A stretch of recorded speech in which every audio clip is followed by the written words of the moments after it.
Hello అండి, welcome back to our channel. ఎప్పుడు పండగ పూజ అంటే ఎంతో ఉత్సాహంతో సంతోషంతో చేసుకునేది. ఈసారి పూజని చాలా బాధగా చాలా భారంగా చేసుకున్నాను. ఎందుకంటే మన కళ్ళ ముందే వేరొకరు బాధలో ఉంటే ఇంకా మనం ఆ ఆనందాన్ని ఎలా జరుపుకోగలం?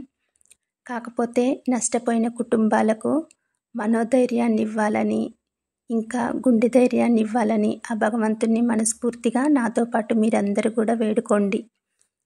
రీసెంట్గా బాగా వర్షాలు రావడంతో అసలు ఖమ్మంలో కానీ విజయవాడలో కానీ ఇంకా చాలా చోట్ల, కాకపోతే ఈ రెండు ఎక్కువగా వినిపిస్తున్నాయి అన్నమాట. ఎన్నో కుటుంబాలు నష్టపోయినాయి. పిల్లలైతే తల్లిదండ్రుల్ని కోల్పోయారు, తల్లిదండ్రులు పిల్లల్ని కోల్పోయారు. ఇంకా అసలు ఎన్ని కలలు కన్న జీవితమో, ఎంత కలలు కన్నరో పిల్లల గురించి తల్లిదండ్రులు, తల్లిదండ్రుల గురించి పిల్లలు. చాలా బాధ అనిపిస్తుంది. అంటే అసలు ఇంకా ప్రకృతి విజృంభిస్తే ఇంక ఇలానేనా, నేచర్ ముందు అంతా కూడా నథింగ్గా అని అనిపిస్తుంది అనమాట. ఇంకా మనకు తెలియకుండా ఎన్నో జరిగినాయి. కాకపోతే బాగా తెలిసిన విషయాలు ఏంటంటే, ఆలేరు వాగులో ఒక తండ్రి కూతురు ఆ వరదలకే ఇట్లా కొట్టుకొని పోయారు. అది చాలా బాధ అనిపిస్తుంది. ఇంకా నాయకినిగూడెంలో ఒక కుటుంబం, వాళ్ళు అసలు ఇల్లెక్కి ఇంకా కాపాడండి అని అన్నారు, కానీ ఎవరిని ఏం చేయలేని పరిస్థితి అనమాట. ఇలా జరిగింది కదా. అసలు నిన్న మన కళ్ళ ముందున్న వాళ్ళు పొద్దున్న లేచి చూసేసరికి లేరు. అట్లా తెలిసిన మనుషులకు అలా జరిగేసరికి ఆ బాధ అనేది ఎంత ఉంటుందో, ఎంత బాధ ఉంటుందో. ఆ పండగ చేస్తున్నాను అనేలే కానీ నేను అసలు ఏం చేస్తున్నానో కూడా నాకే అర్థం కావట్లేదనమాట. అంత బాధ అనిపించింది. కాకపోతే ఏంటంటే ఇంకా ఒక్కొక్క పండగకి పిల్లలు మా దగ్గరలో ఉండట్లేదనమాట. అట్లా కొన్ని పండగలు పిల్లల దగ్గరలో లేనప్పుడు చేయాలి అంటే నాకు చేయాలనిపించట్లేదు. సరేలే, ఇంకా నేను బాధపడుకుంటూ ఉంటే వీళ్ళకి బాధ ఎక్కువ అవుతుందని చెప్పేసి ఇంకా మళ్ళా ఇంట్లో వాళ్ళని కూడా ఎందుకు అట్లా అనిపించడం అనేసి సరే అనేసి చేశాను. కానీ అసలు పండగ చేయాలి అన్న ఉద్దేశం కూడా అనిపించలేదు. ఇంకా చాలామంది మా రిలేటివ్స్, ఫ్యామిలీ మెంబర్స్, మా ఫ్రెండ్స్, తెలిసిన వాళ్ళంతా కూడా ఖమ్మంలో ఉన్నారు కదా, ఎలా ఉన్నారని అడుగుతున్నారు. ఇంకా ఫోన్లు చేసి అడుగుతున్నారనమాట. మేమైతే బాగానే ఉన్నామండి. పేరున అడిగిన వాళ్ళందరికీ కూడా చాలా థ్యాంక్స్. కాకపోతే ఏంటంటే మనకు తెలిసిన వాళ్ళు, మా ఫ్రెండ్స్ చాలామంది నష్టపోయారు. ఇంకా మా రిలేటివ్స్ ఇలా చాలామంది నష్టపోయారు. వాటర్ అనేది, ఫ్లడ్స్ అనేది బాగా వచ్చినాయి. అసలు ఆ బాధ అనేది నేను ఇప్పుడు చెప్తున్నా కూడా అసలు మాటలు రావట్లేదు.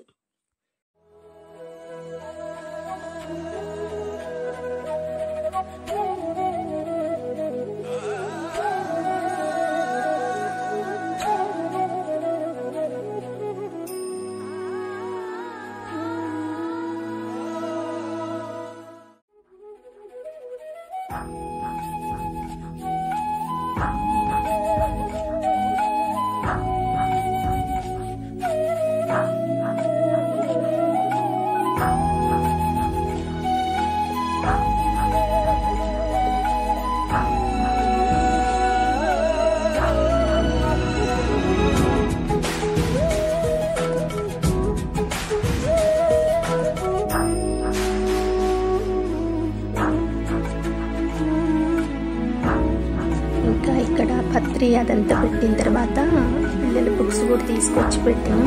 పిల్లల బుక్స్, ఇంకా మా హస్బెండ్ వృత్తికి సంబంధించిన విజిటింగ్ కార్డ్స్ ఉంటాయి కదా, మా బ్రిక్స్వి, ఆ విజిటింగ్ కార్డ్స్ అవి పెట్టేసి, ఇంకా శారీస్ కనుక సేల్స్ చేస్తున్నా కాబట్టి నాకు కూడా శారీస్ సేల్స్ అనేది మంచిగా ఉండాలని చెప్పేసి శారీస్ కనుక పెట్టి పూజ అయితే చేసినాం అనమాట. ఇంకా ఇక్కడ ప్రసాదాల విషయానికి వచ్చినట్లయితే పరమాన్నం, పులిహోర, కొంచెం దద్దోజనం అయితే చేశానన్నమాట. ఇక్కడ లడ్డూలు వచ్చేసి ఇవి నేను ఒక 10 days క్రితం చేసిన, మా బాబు హాస్టల్కి వెళ్తుండు కదా అని చెప్పేసి 10 days క్రితం లడ్డూలు చేసిన, ఒక షార్ట్ అప్లోడ్ చేసిన. ఆ షార్ట్లో ఇంతకుముందు చేసిన ప్రసాదాలు, ఈ లడ్డూల క్లిప్పింగ్ అనేది యాడ్ చేశానమాట. అప్పుడు చేసిన లడ్డూలే పక్కకు తీసి పెట్టడం వలన అవి ప్రసాదాలతో పాటు వాటిని కూడా పెట్టేసినాను అనమాట. ఇంకా ఈ 2-3 డేస్ నుండి మా ఫ్రెండ్స్ అంటే ఇట్లా ఫ్లడ్స్ వచ్చి అట్లా ఇబ్బందుల్లో ఉన్న వాళ్ళకు మా ఫ్రెండ్స్ చాలా హెల్ప్ చేస్తున్నారనమాట. సరుకులు కానీ, లేదంటే ఇంకా బట్టల రూపంలో కానీ, అంటే వాళ్ళకు చేతనైనంత వరకు మన పరిస్థితులు కూడా రెక్కాడితే గానీ డొక్కాడని పరిస్థితి. కానీ చెయ్యాలి అనుకుంటే మనకు మనసనేది ఉంటే ఎంతైనా కూడా చిన్న సహాయం ఒక్కళ్ళకి సహాయం చేసినా కూడా మనకది చాలా సాటిస్ఫాక్షన్ అనేది వస్తుందనమాట. అయితే మెసేజ్ పెట్టింది తను. పిల్లలవేమన్నా బట్టలు గినకుంటే అవి పక్కన పెట్టు ఇట్లా ఇస్తున్నారని చెప్పింది. తను మెసేజ్ పెట్టడానికంటే కూడా ముందు నాకు కూడా ఐడియా వచ్చింది. ఇంకా మా పాప వస్తుంటే కూడా నువ్వేమన్నా పక్కకు పెట్టిన బట్టలు అవి ఉంటే తీసుకొని రా అని నేను కూడా తనకి మెసేజ్ చెప్పిన. చేసేసరికి ఇంకా నాకు కూడా మోటివేషన్లా అనిపించింది. ఆ బట్టలు అవి ఇద్దామనేసి ఇంకా మా పాపనైతే తీసుకురమ్మని చెప్పిన. సాటర్డే మార్నింగ్ పూజ చేసిన తర్వాత ఈవినింగ్ కూడా మళ్ళీ దీపారాధన చేసి దేవుడి దగ్గర ప్రసాదం పెట్టి ధూపాన్ని వేసిన తర్వాత పీఠాన్ని అయితే కొంచెం ఇట్లా కదిలించానమాట. నెక్స్ట్ డే నిమజ్జనం చేయాలి అంటే అలా చేశాను.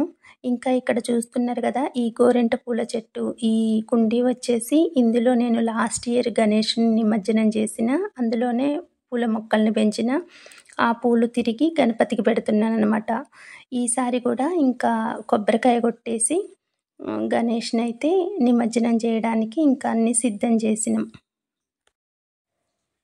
ఇంకా సండే రోజు పొద్దున్నే ఫ్రెష్ అయ్యి ఇలా గణేష్ దగ్గర కొబ్బరికాయ కొట్టి గణేష్ నిమజ్జనానికైతే మొత్తం సిద్ధం చేసుకున్నాం అనమాట. ఇంతకుముందు పెద్ద గణేష్ దగ్గర ఇచ్చేవాళ్ళం, లేదంటే పారే నీళ్ళలోనే మేమే నిమజ్జనం చేసేవాళ్ళం. ఇంకా మనకు సీడ్ గణేష్ అని ఇస్తున్నారు కదా, అప్పటి నుంచి నేను ఇట్లా కుండీలోనే నిమజ్జనం చేస్తున్నాను. కాకపోతే సీడ్ గణేష నిమజ్జనం చేసినప్పుడు అందులో సీడ్స్ అయితే ఏమి రాలేదనమాట, మొక్కలేమి రాలేదు. నేనే ఇంకా అందులో ఏదో ఒక మొక్క పెట్టడం అట్లయితే జరుగుతుంది. ఇంతకుముందు మీరు చూశారు కదా గోరెంట పూలు కోసుకొచ్చిన, అది కూడా లాస్ట్ ఇయర్ అందులో గణేష్ నిమజ్జనం చేసిన, అంతకుముందు ఇయర్ ఇంకో దాంట్లో చేసిన అనమాట. ఈ పత్రి ఇదంతా కూడా తీసి మనం ఇదంతా కూడా నిమజ్జనానికైతే వాడుకోవచ్చు. ఎందుకంటే అది తొక్కని ప్లేస్ కదా, ఆ కుండీ అనేది ఎప్పుడు పడితే అప్పుడు ముట్టుకోము, తొక్కని ప్లేస్. ఇంకొకటి ఏంటంటే మనం ఎగ్ షెల్స్ అని అలాంటివి ఆ కుండీలలో అయితే వేయకూడదు అనమాట. ఇట్లా గణేషుని పెట్టుకుంటున్నాం కాబట్టి అందులో వేరే ఏం వేయకూడదు. కొంచెం మట్టి, ఇంకా అప్పుడప్పుడు ఏంటంటే బనానాస్ అవి ఉంటాయి కదా, కొంచెం మొక్కలకు పెరుగుదల కోసం అని చెప్పేసేసి ఆ బనానా వాటర్ని ఇట్లా కలిపి ఏమైనా ఫ్రూట్స్ తొక్కులు ఉంటాయి కదా అవి అయితే వేయొచ్చు అనమాట. ఇంకా వేరే అయితే ఏమీ అవి వేయకూడదు, అంటే ఎగ్ షెల్స్ అలాంటివి అయితే వేయను. ఇలా ఇంకా నిమజ్జనం అయితే చేశాను.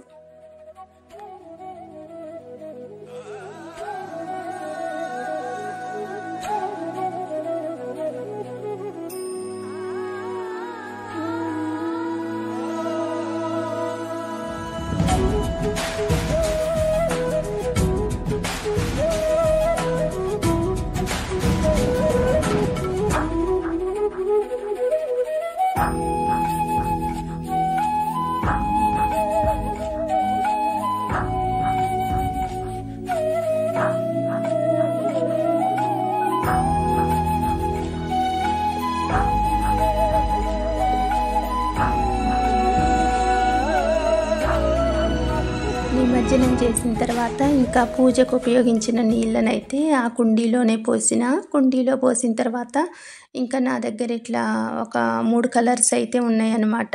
అంటే ఆల్రెడీ నా దగ్గర ఒక 2 కలర్స్ ఉన్నాయి చామంతి. ఇంకా రీసెంట్గా కలెక్ట్ చేసుకుంటే ఒక 2-3 కలర్స్ ఎక్స్ట్రా వచ్చినాయి అనమాట. వాటన్నింటినీ కుండీలు ఎక్కువగా లేకపోవడంతో ఒకే కుండీలో పెట్టిన. అవన్నీ తీసి మళ్ళీ ఇప్పుడు ఆ 3 మొక్కల్ని కూడా ఈ నిమజ్జనం చేసిన దాంట్లో పెడుతున్నా. ఇంక ఈ 3 కూడా ఏ కలరో ఏంటో అనేది ఇవి పూస్తే కానీ తెలీదు. మొన్న వరలక్ష్మి వ్రతం అప్పుడు పూజకు ఉపయోగించినవి కూడా నేను వాటిని బయటికి పోనివ్వకుండా అన్నీ ఒక కుండీలో వేసి అందులో కూడా ఒక చామంతి మొక్కనైతే నాటానన్నమాట. మళ్ళీ ఇవే దేవుళ్ళకు పెడుతూ ఉంటా. ఇంకా ఇది చేసి లోపలికి వచ్చిన తర్వాత పాత బట్టలు అవి ఇంకా కొన్ని పిల్లలే కొన్ని మంచి మంచి బట్టలు కూడా వీళ్ళు వేసుకొని అంటే 4-5 సంవత్సరాలైతే అవి టైట్ అయిపోతుంటాయి కదా, అలాంటివన్నీ కూడా అంటే వీళ్ళకి అవసరమైనవి పక్కకి తీస్తున్నా, ఇంకా వీళ్ళకు వేసుకొని అలాంటివి పక్కకి తీసి పెడుతున్నా అనమాట. ఇవి ఇంకా ఇప్పుడైతే వర్షం పడుతుంది, వర్షం తగ్గిన తర్వాత వెళ్ళి ఇంకా ఇచ్చేసి వస్తామన్నమాట. ఈ వీడియో చూసినందుకు మీకు ధన్యవాదాలు. సర్వే జన సుఖినో భవంతు.